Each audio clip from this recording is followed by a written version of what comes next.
the trial of the century. Others will say they knew this day was coming, but frankly, did not expect it this soon.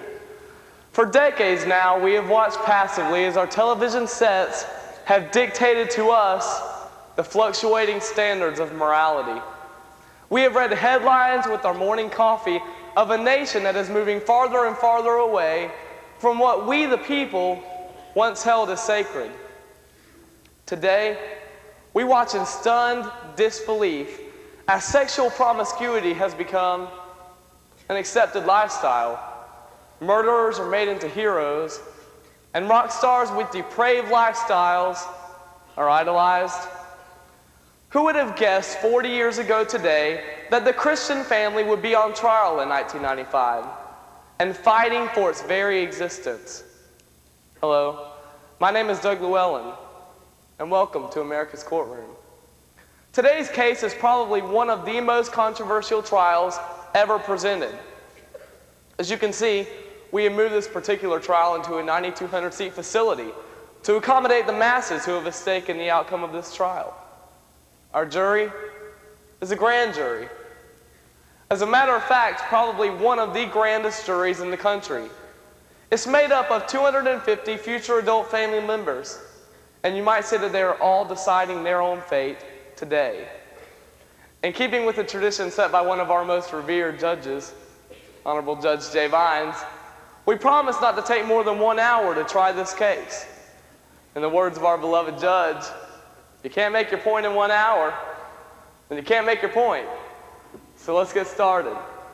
As you can see, the court is about to be called into session.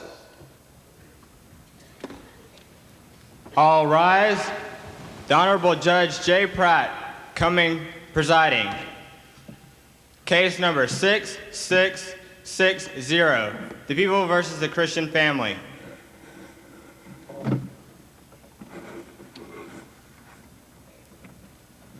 Be seated. Good morning, ladies and gentlemen of the jury. Let me see now. We have representing the people, Ms. Killery.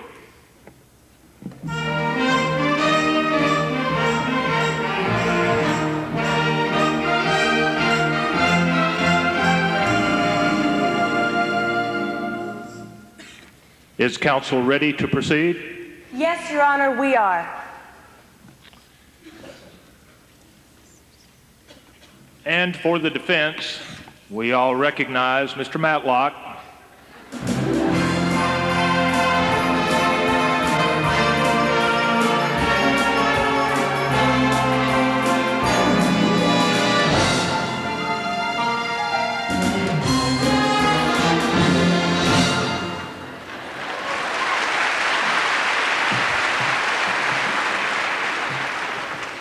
Is counsel ready to proceed?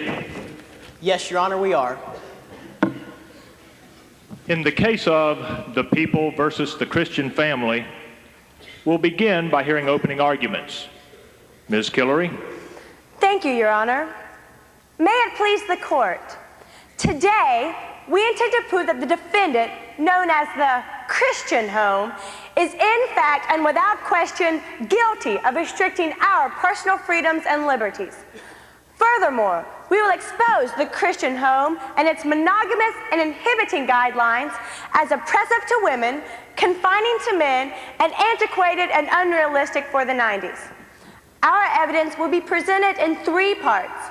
First, we intend to prove that the Christian Home is attempting to remove scholastic excellence as the only goal in education and replace it with the notion that true wisdom is somehow intertwined with man's relationship to his Creator, and that praying to this Creator somehow expands the student's access to the truth. What a waste of our children's time. Wake up, America. Truth is relative, and there are no absolutes in the 90s. Second, the Christian Home attempts to stifle personal freedom by eliminating the consumption of alcohol. But we will prove that in the day in which we live, alcohol has become an effective tool for social advancement. And we believe that the moderate consumption of alcohol can help one to cope with the stresses of life. In this sense, it becomes an enhancement to personal freedom. Finally, the defendant is attempting to rob our young children of their rights to sexual freedom. The Christian home would have us go back to the days before the sexual revolution. You may recall that the experimentation of the sexual revolution broke all previous boundaries that once held us captive for years. To go back to this narrow-minded thinking would be tragic in view of the fact that we have progressed so far in our sexual awareness. Today, the greatest element of violence in our society is ignorance. Let's take a stand against it. Thank you. Mr. Matlock. The prosecution would have you to believe that the Christian home would place restrictive boundaries on our personal lives. But we will show that it is in the best interest of the individual, the family, and the nation to live under the protection of a divine standard. As we present our case, we will provide testimony of lives that have lived apart from God's guidance under the prosecution's so-called freedom, only to find themselves enslaved to sin. And we will introduce a testimony of those who have discovered that real truth, God's truth. Not only has it not enslaved them, as the prosecution would have you to believe, but instead, it has truly set them free to live fuller, richer lives, lives full of purpose and contentment. As we present our case, it will become evident to you as a jury that the principles represented by the Christian home have been tried and tested and found to be the foundation upon which this country was built. Thank you.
From the beginning, God made me for his own.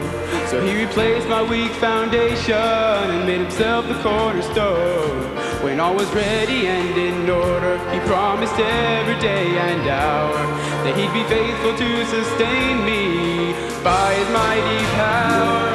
Be glad, for my hope is in the Lord, 'cause he gives a confidence that this world doesn't know. He's the Lord of all creation, and whatever the situation, I'm glad, so glad, I'm glad, so glad, so glad, that my hope's in the Lord. If I land in prison for calling on God's name, he would cause the wall to crumble under the fervor of my praise. For in the Christ of God I've chosen to suffer death to prove my stand. He'll be faithful to sustain me by his mighty hand. Every mountain, every fortress, every word that is not his will pass away.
Call your first witness, Ms. Guillory. Your Honor, we would like to call Mr. Philip E. Hammond to the stand.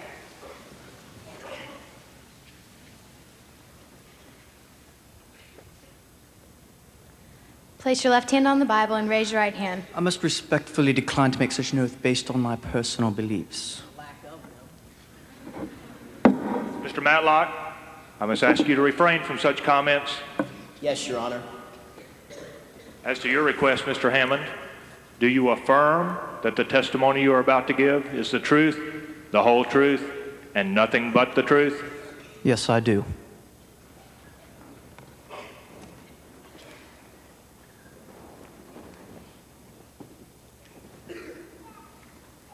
Please state your name and occupation for the record. Philip E. Hammond. I'm an author. Mr. Hammond, you have done a considerable amount of research into the removal of prayer from our public schools, have you not?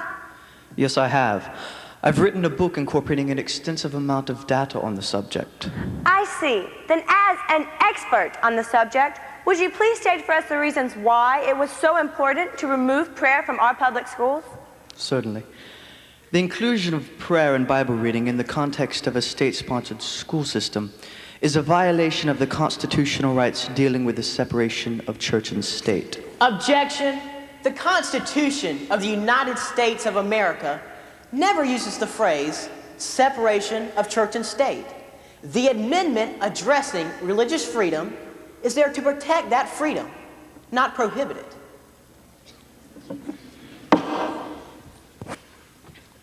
Sustained. You may continue, Mr. Hammond. Just make sure that any references to our Constitution are accurate. Yes, Your Honor. What I meant to say was that mandatory prayer and Bible reading would be a violation of a person's right to choose their own religion, or lack of one, if that is their personal choice. Mr. Hammond, as an author who has done extensive research on this subject, what is your personal opinion about the place of prayer and Bible reading in our public schools? Well, according to our studies with certain sectors of the population, including some with school board members and elected officials, prayer and Bible reading not only have no place in the state-sponsored school system, but they do not contribute to the academic excellence that our children will need to be successful in life. Thank you, Mr. Hammond. Your witness, Mr. Matlock. Mr. Hammond, you mentioned in your testimony that elected officials, school board members, etc., were among those who supported the elimination of school prayer and Bible reading. What reasons did they give you for this? Well, I've found that many of those in positions of power were not deeply committed to any religious practices, much less prayer. Therefore, their goal was to achieve academic excellence superior to other countries of the world. Mr. Hammond, what do you believe the goal of education should be? Well, I suppose it should always be to search for the truth. I see. And how do you determine truth? Pardon me, I'm not quite sure I follow you. Well, what truth? Your truth? My truth? Hitler's truth? Well, I guess each individual has an innate sense of what seems right or wrong. So you are saying that truth is determined by how we feel about it? Well, yes, in a way. Mr. Hammond, are you aware that in some parts of the world, people feel like it's right to love their neighbor?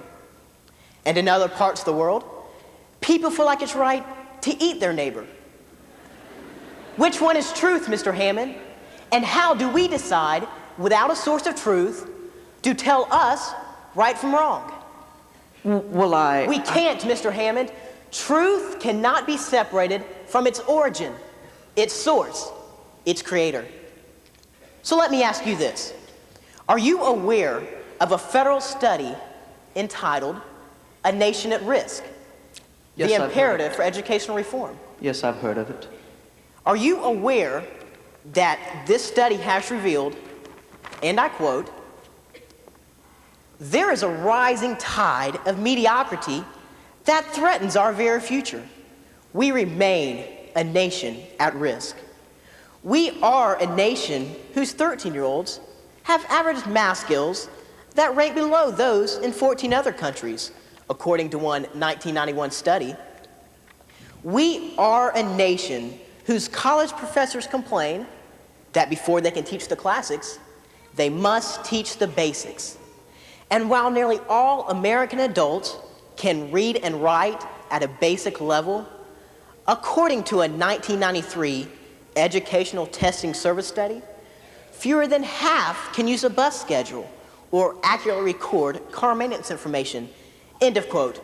Mr. Hammond, surely you have seen the charts and graphs of our falling SAT scores, combined with the accelerating crime rates among our teens. I ask you, Mr. Hammond, is it any coincidence that these figures began to escalate at the same time divine law was removed from our classroom? Objection, Your Honor. Calls for a conclusion beyond his scope of expertise. On that point, I'll agree with Ms. Killery. I will withdraw the question. Mr. Hammond, you reported earlier from your research that certain sectors of the population favored the Supreme Court's ruling on prayer in school. What was the scope of your research? Well, our research took place in several communities in Minnesota. Yes, and where else? Well, that's it. That's it? A few communities in Minnesota. And when was this somewhat limited survey conducted? 1971. So, Mr. Hammond, what you are telling this court is that your research is limited to a few communities in Minnesota in 1971. Is that true? Well, yes, I suppose that's true. And have you done any current research on this study? No, I haven't. Objection, Your Honor. Badgering the witness. Under the circumstances, I'll allow this line of question. I find it to be most interesting.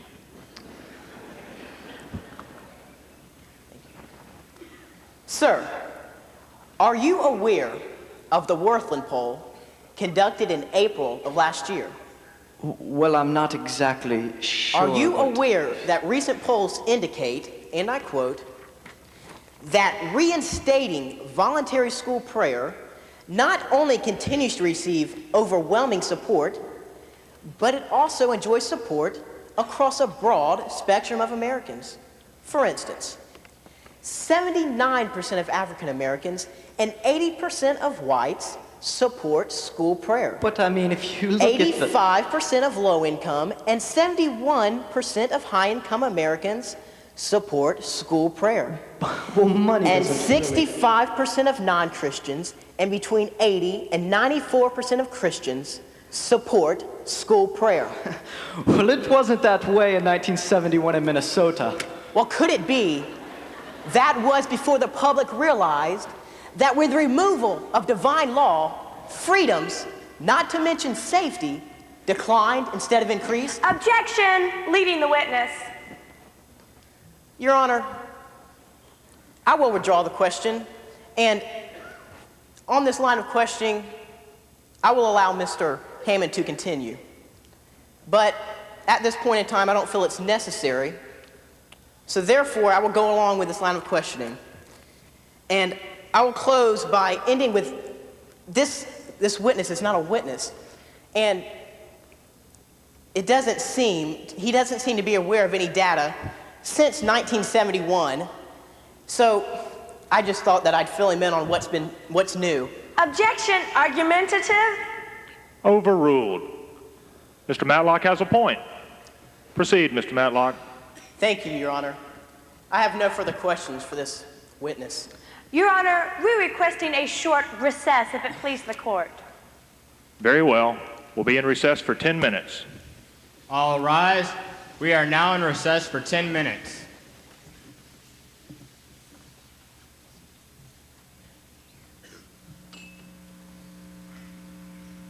Hello, my name is John Adams, and I'm a senior at Mandarin High School. I'm also one of the presidents of the Bible Club.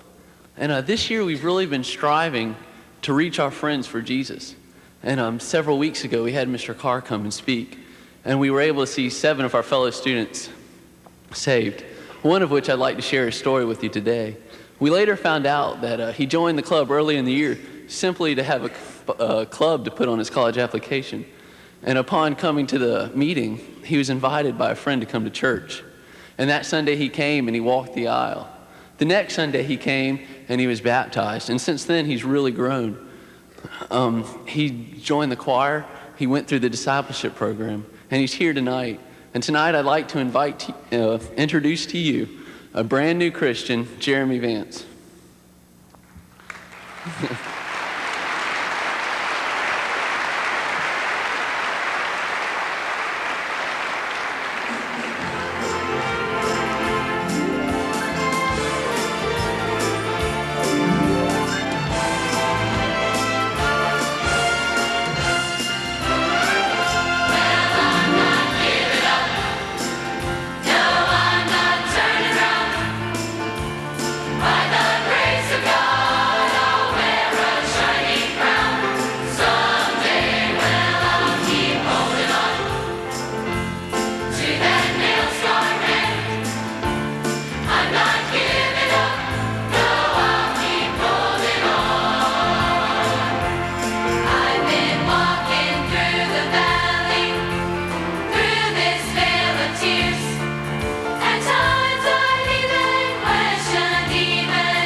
Be seated and come to order.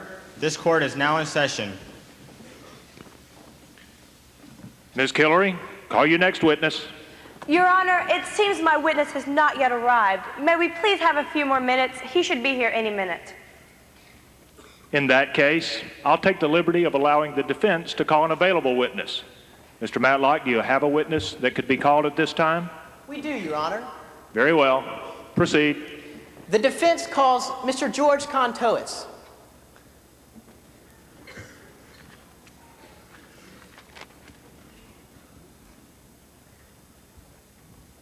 Place your left hand on the Bible and raise your right hand. Do you solemnly swear to tell the truth, the whole truth, and nothing but the truth, so help you God? I do.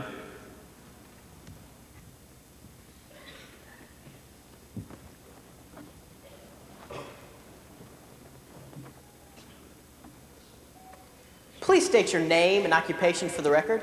My name is George Contoys. I'm an operator engineer at Regency Square Mall. Mr. Contois, you are here today because Ms. Hillary is trying to convince this court that alcohol is our friend. Mr. Contois, have you had any personal experience with alcohol? Yes, I certainly have. I had my first drink at 11 years old, and I think I had my last one 35 years later, so I have built up quite a bit of experience. I can say this for it. It ruined my life. It almost took my wife's life, and it did nothing but mar my family and ruin everything that I loved and touched. Thank you, Mr. Contois. You're welcome. Your witness. Mr. Contois, during the years that you socially drank, did you ever lose your job because of alcohol? Well, no. Did you have friends? Yeah, I had Did you get a friends. divorce? Well, no. Did you continue to pay your bills? Yes, I did. Did you continue to receive promotions? Yes. Well, then how can you sit there and bear testimony for the Christian home that alcohol has become a detriment to all of the things that have become known to us as the American dream? Well, if I might have the opportunity to answer without interruption, you know, the world sees, for the most part, the drunk on the street, people that we call down and out, but that only represents 5%. 95% of the alcoholic world are normal, everyday people that we call. They're the ones that live in homes, have good jobs, raising the family, cutting grass on Saturday morning. Those are the people that the world doesn't see. They don't see behind their closed doors. Miss Hillary, let me take you to my closed door back in those days. Come up and look through this big picture window in my driveway. Picture yourself on Christmas Eve watching me. I've been drinking all day. I'm trying to put toys together, trying to assemble things for tomorrow morning. Problem is, I don't make it. I'm too drunk to put them together. I break some. Some I just can't get together. Finally, I pass out on the couch with the toys all around me. The children get up in the morning. The world doesn't see their reaction. They don't see the hurt in their eyes. They don't see my wife crying, knowing that I've ruined another Christmas. You see, the world doesn't see me sitting at my bar every night in the living room, drinking to wee hours in the morning. Usually ends up in a fight with my wife, and she's in bed crying. She did a lot of crying in those days. Nobody saw my daughter run from a bedroom and tell me that my wife was in bed. She was sick. I went in and looked, and the pills were all around her. She tried taking her life. You see, Miss Hillary, after 24 years, I took from her the beautiful years of her life, and now she was tired. She was beat. I had won a battle, so to speak. But you know, one day I found myself in church. The message was different. I had searched all my life for happiness and hope, tranquility, never found it. I looked in the wrong place. The message of the day was on hope and love and tranquility. My wife and I took advantage of the invitation given to us, and we accepted Jesus Christ as Lord and Savior of our lives. It's an unpopular message, but in that message is the love, the tranquility, the hope, the happiness. Jesus put together a marriage, and he didn't just renew me, he made a new me. And I am what I am today because of him.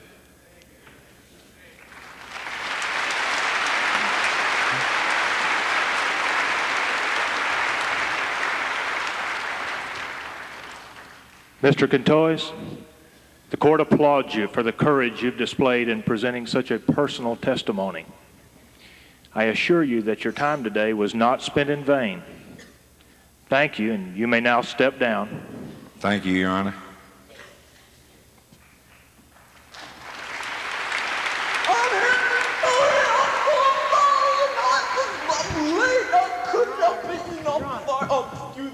Please sit down. Order. Order. I'll have order in this courtroom. Ms. Killery, am I to assume your witness has arrived, so to speak? Your Honor, I'm terribly sorry. Apology noted. I suppose he's simply trying to cope with some daily stress, as you put it. We'll take a 10-minute recess. All rise. We are now in recess.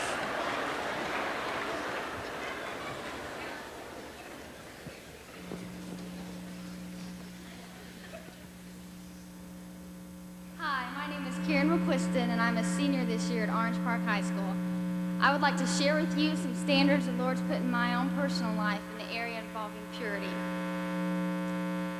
The Bible tells me that my body is the temple of God, and I will do nothing to defile that. So that includes that I won't get involved with drugs or alcohol. Mentally, I am striving to be like-minded with Christ, so that nothing I watch, speak, or say will cause my thought life to be anything other than honoring to my Lord and Savior Jesus Christ. I've also committed to sexual purity. I know that God has a plan for my life, and that waiting on His perfect timing will bring me a happiness and a contentment that this world just can't offer me. I want to stand on my wedding day, blameless and innocent in the eyes of my husband and in the eyes of my God, with no regrets. It's not always easy living up to these standards. The temptations and the pressures are always there, but with my God, all things are possible, and I will offer Him nothing that doesn't cost me something. Thank you.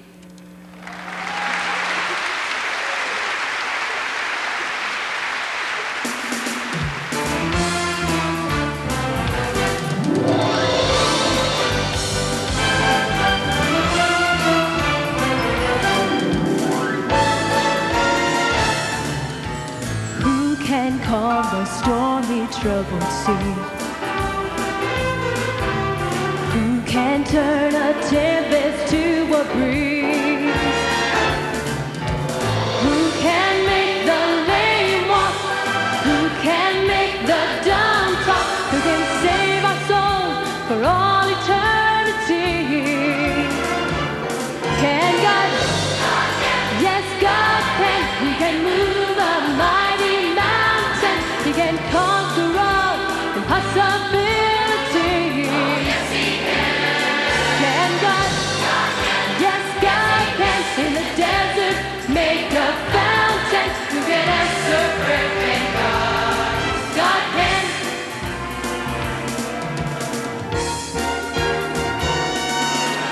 Who can make an enemy your friend? God can.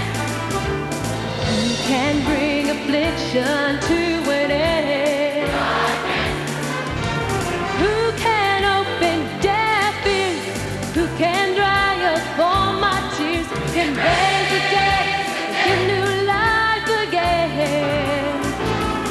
Can God? God can. Yes, God can. He can move a mighty mountain. He can conquer all impossibilities. Oh, yes, He can. Can God? God can.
Be seated and come to order. This court is now in session.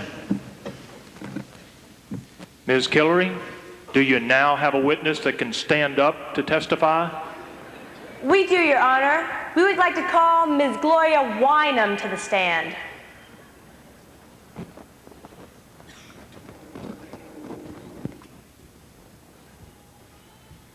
Place your left hand on the Bible and raise your right hand. Do solemnly swear to tell the truth, the whole truth, and nothing but the truth, so help you God? I do.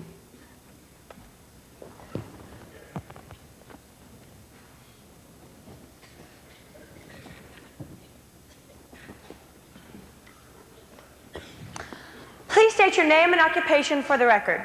My name is Gloria Wynham. I'm a local high school teacher. Ms. Wynham, is it your opinion that the Christian home stifles the sexual freedoms of young people? Yes, it is. And what experience qualifies you as an expert on this subject? I was on the task force that presented the recommendation for a comprehensive sex education for the local county schools. The recommendation was approved on August 1st. The Christian home believes that the recommendations made by this task force are absolutely unacceptable. Ms. Wynham, would you please tell the court why you believe it is so important for us to begin this line of education in the 90s? The curriculum would promote the physical, spiritual, emotional, and sexual well-being of the children so that they can make informed and individual decisions about their lives. Children of the 90s are not going to abstain from sexual activities. Therefore, it is our job to give them as much information about sex as possible. Would abstinence be included in this curriculum? Yes, abstinence would be taught as the best choice for children, but not the only choice. Ms. Wynham, are you familiar with the Christian home's view on this subject? Yes, the Christian home believes that our children should not be exposed to such a comprehensive program, but rather a program that teaches abstinence exclusively. In other words, narrow-minded. Objection, Your Honor. Leading the witness. Ms. Killery, one more comment like that, and I'll hold you in contempt. The jury will disregard counsel's last statement. Mr. Matlock, you wish to cross-examine? Miss Wynham, in your testimony, you said that there were 2 members that served on the task force. How many members served on the Planned Parenthood board? Objection, Your Honor. This has no relevance. Your Honor, if you'll indulge me, I believe I can make the connection. Very well. The witness will answer the question. There were 2 Planned Parenthood members placed on the force. I see. And are you familiar with these books?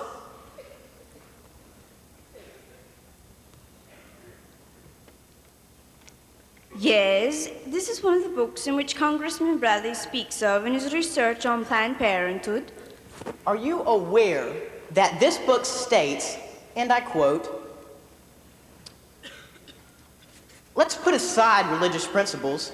If a boy feels that what he is doing is right for him, he can then realize that he has a different attitude towards intercourse outside of marriage than society does." End of quote. In other words, if it feels good, do it. Yes, that is what the book states. I would like to enter this book as evidence into the record. Are you also aware that this book's counterpart, called Girls and Sex, states, "Girls understand now that they are far more likely to make good, social, and sexual adjustments to life if they learn to be warm, open, responsive, and sexually unafraid. They're learning to be sexual partners of men." End of quote. Miss Wynham, are you aware that this book, that these materials that I've presented are consistent with the views of the task force? Objection. Mr. Matlock has proven no link between what he has read and what we're considering here in our schools. Then allow me to tie it together. I now call to the stand Miss Betty Johnston. Very well. Ms. Wynham, you may step down. Ms. Johnston, please come forward and be sworn.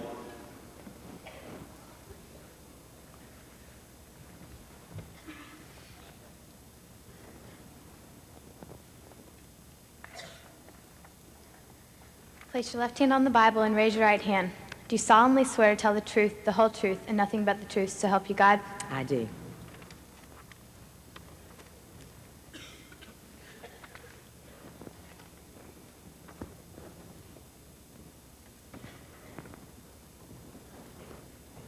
Would you please state your name and occupation for the record?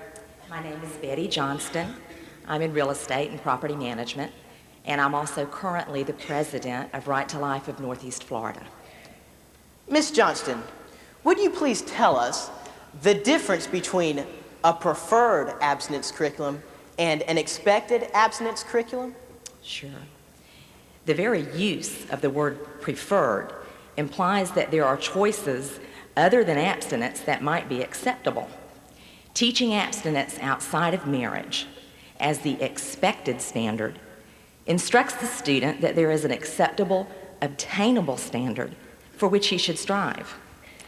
Telling our young people that abstinence is the best choice, but, or abstinence is the best choice, however, takes abstinence and puts it up on a pedestal as something that they cannot obtain.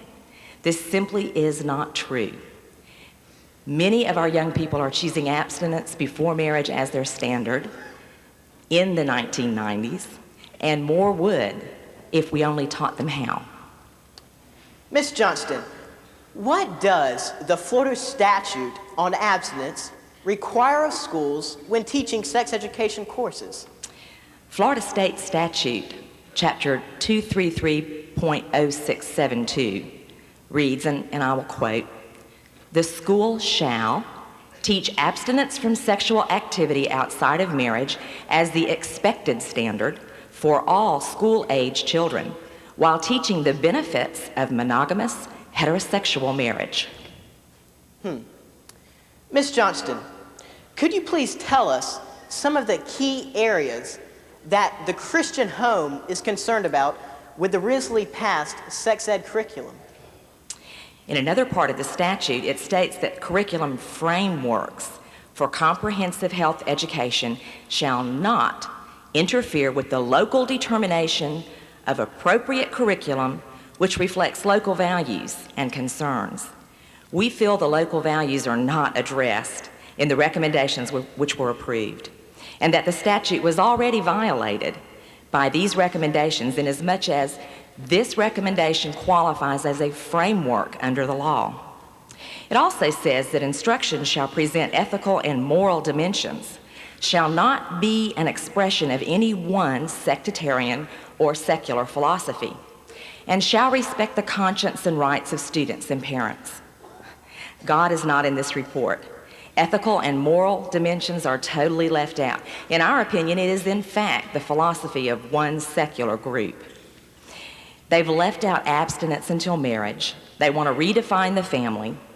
This non-directive approach to sex education is really based on moral relativism, which includes explaining condom use to the 6th graders, teaching 7th graders about sexual daydreaming, the physiology of human sexual response, birth control, and abortion.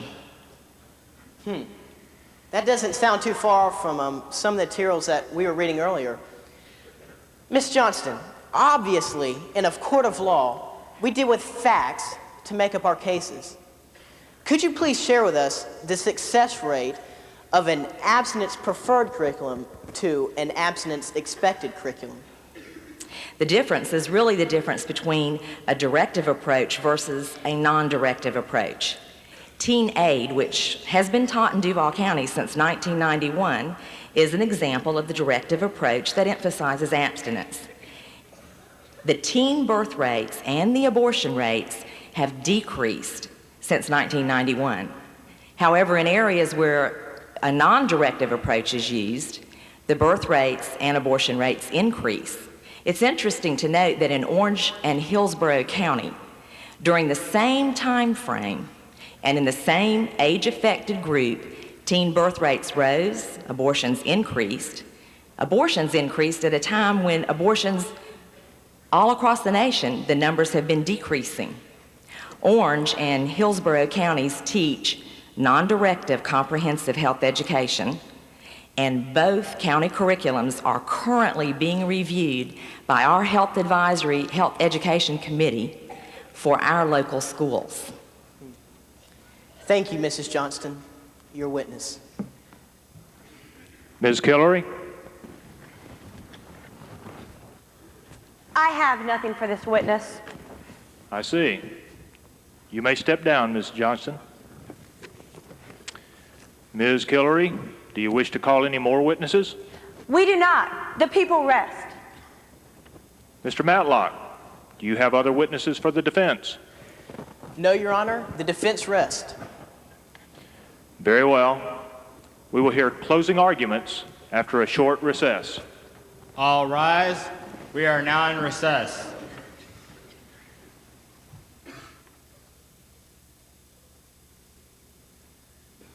Hi, I'm Laurie Unkefer, and I want to share with you a verse that I took to heart as a teenager.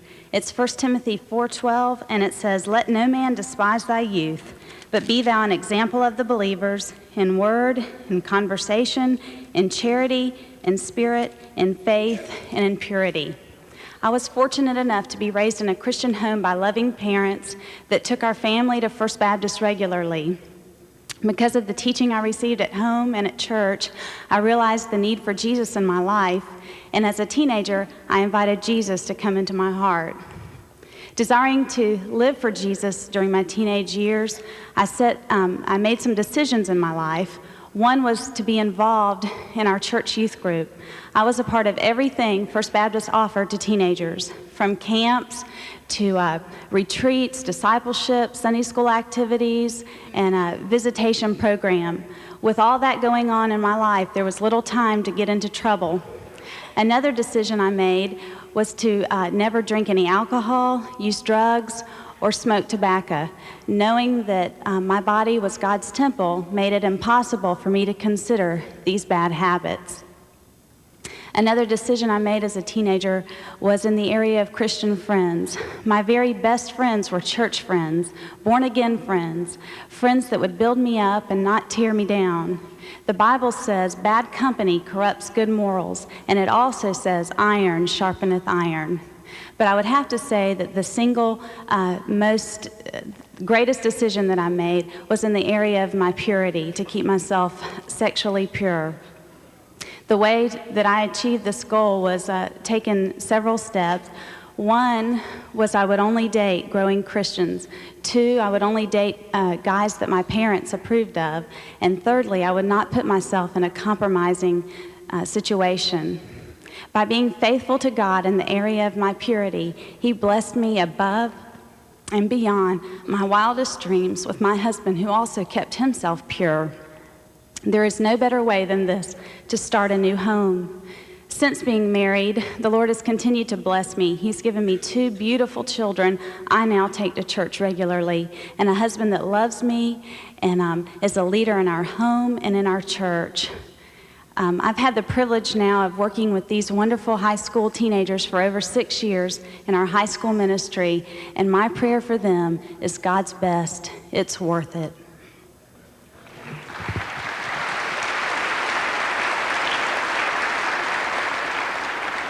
Hello, I'm John Unkefer. Although Laurie and I didn't get to know each other until our high school years, our testimony is much the same. I thank Jesus for the godly parents, the Bible-preaching pastors, for the teachers that the church had that helped mold convictions in my life. I was taught that Daniel purposed in his heart not to defile himself.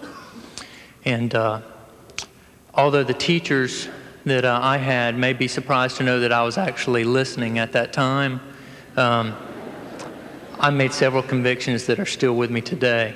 And I'm here to tell you that if the conviction, if the determination, the conviction is not made ahead of time, you will not, or most probably will not, make the right decision when put in a situation. I made one important decision in my life, and that was to surround myself with Christian friends, friends that would build me up, friends that would challenge me in my walk with Christ. I married the prettiest of those friends, and Laurie is truly my best friend. The convictions that I made as a teenager are the same convictions that guide me in my adult life. I want to be the godly example to my children and to your children that my pastors and my parents and the leaders in my life were to me. Thank you.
Would the men stand and sing with us?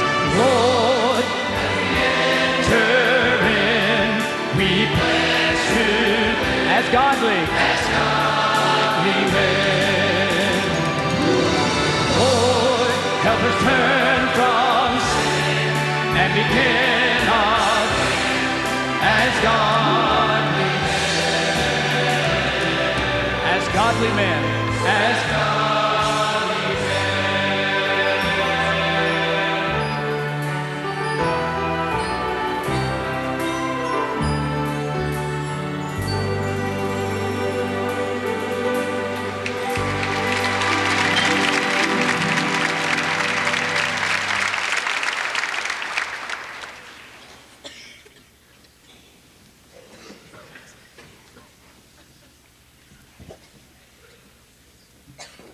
Come to order. This court is now in session.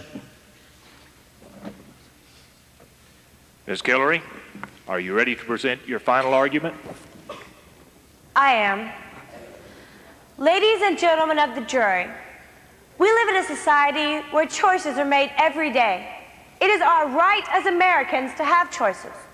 Take, for example, our women. We fought for the right to vote back in 1920. And now we're able to enjoy that freedom. What about our freedom from discrimination? Many practices that used to be widely accepted are appalling to us today. With every advancement of society, there must be a period of education. Now, you must understand that this is always a difficult process. People don't like change. You'll hear the phrase, well, we've never done it that way before. Or, back in my day, we did it this way. Well, we didn't have air conditioning back in the old days, but I bet you wouldn't want to sit here without it, would you? You see, ladies and gentlemen, the Christian home is trying desperately to have us all fit into some kind of a mold, if you will. But it just doesn't work that way. We are all individuals with unique personalities and needs. Today's case has been a time of educating the public for the 21st century. Again, a difficult task. But nonetheless, I encourage you to do as past freedom fighters have done and stand up for your rights and refuse to be bound by the Christian home's rules and restrictions. Remember, it is your right as a juror to make a choice today. As you deliberate, think about what you will have to be giving up to return with anything less than a verdict of guilty. Thank you. Mr. Matlock.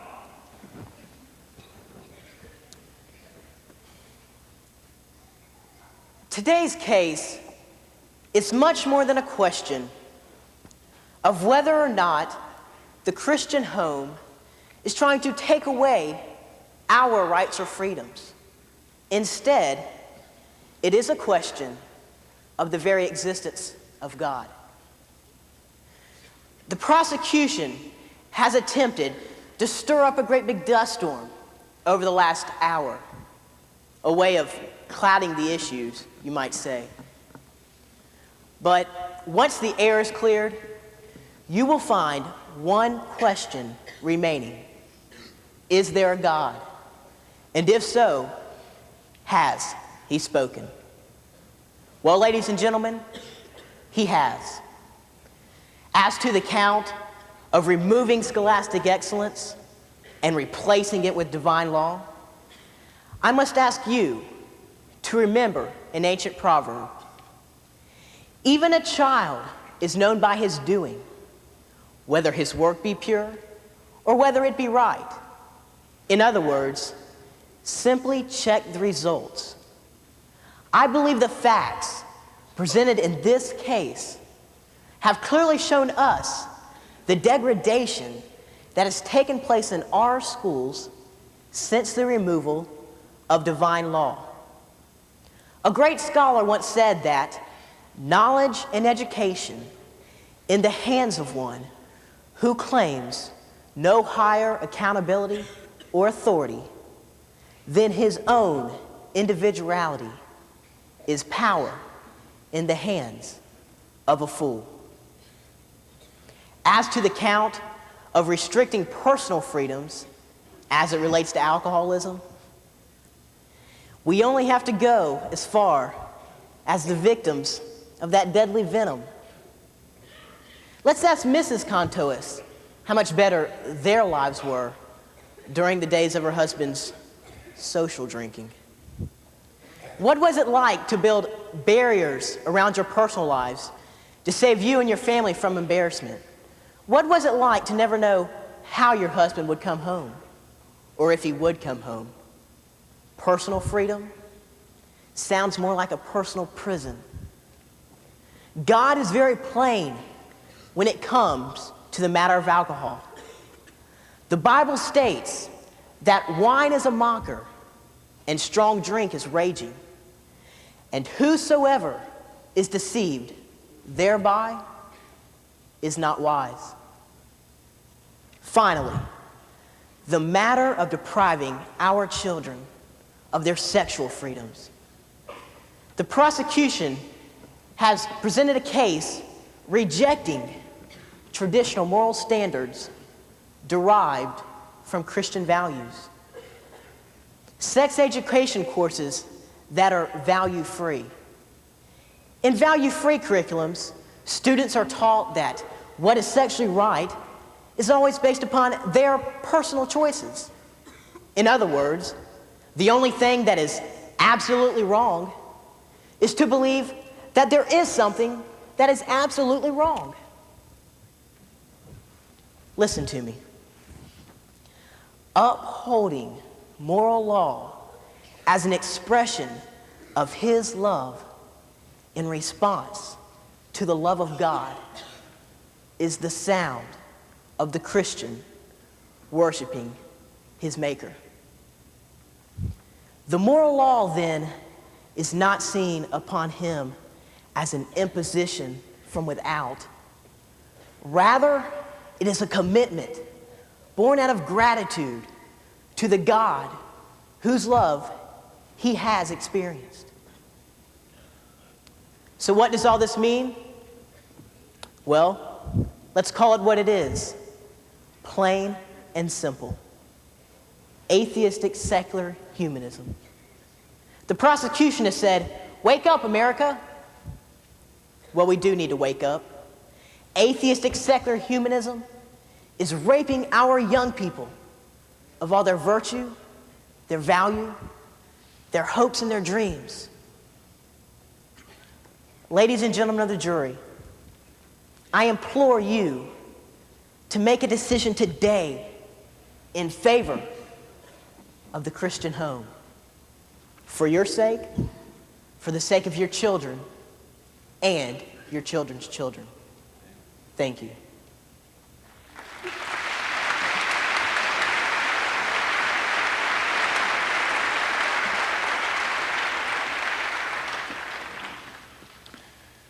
Ladies and gentlemen of the jury, you have now heard the evidence and argument of counsel. In a few moments, you will begin your deliberations. Your verdict must be unanimous. That is, your verdict must be agreed to by each of you. You must either decide against the Christian family, in which case you will return a verdict of guilty, or in favor of the Christian family, in which case you will return a verdict of not guilty. You may now begin your deliberations.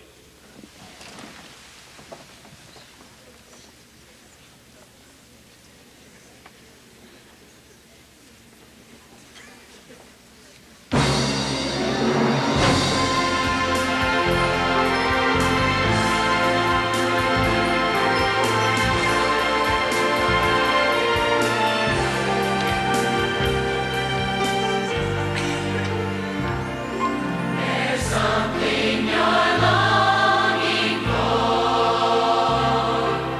something you felt many times before, that still voice inside that you've always denied. It is growing too strong to ignore. You know what you need, you know what you need, so don't try to fight it, run from or hide it. You know what you need, don't run from it anymore. It's Jesus you're longing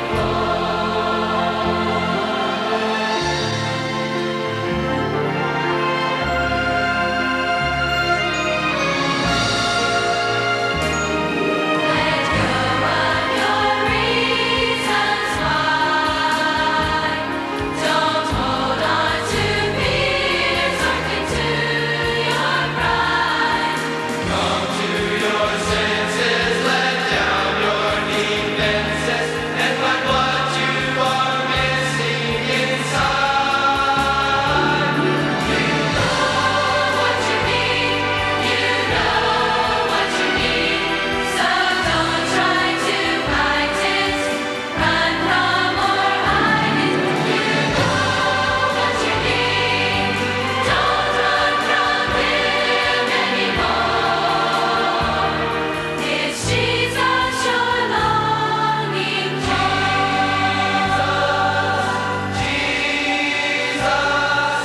Jesus is all that you need. Yes, it's Jesus. Yes, it's Jesus. He's all that you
Mr. Foreman, have you reached a verdict?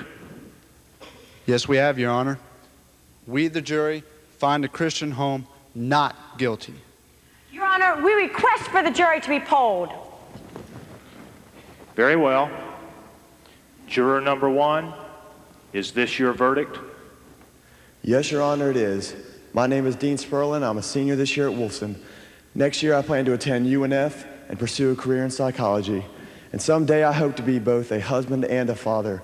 And as for me and my house, we will serve the Lord.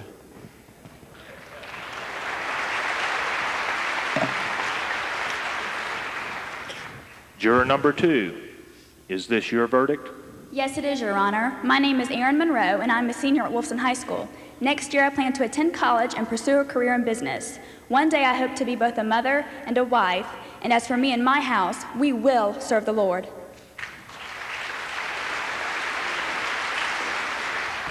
Juror number 3, is this your verdict? Yes, Your Honor, it is. My name is Kevin Futch, and I'm a junior at Stanton College Prep. I plan to attend MIT and pursue a career in engineering. One day, I hope to be a husband and a father. And as for me and my house, we will serve the Lord.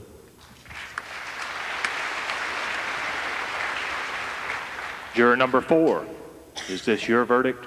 Yes, it is, Your Honor. My name is Robin Hastings, and I'm a senior at Mandarin High School. Next year, I plan to attend the University of Florida and pursue a career in law.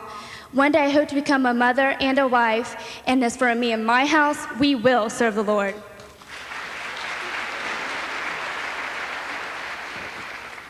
Juror number 5, is this your verdict?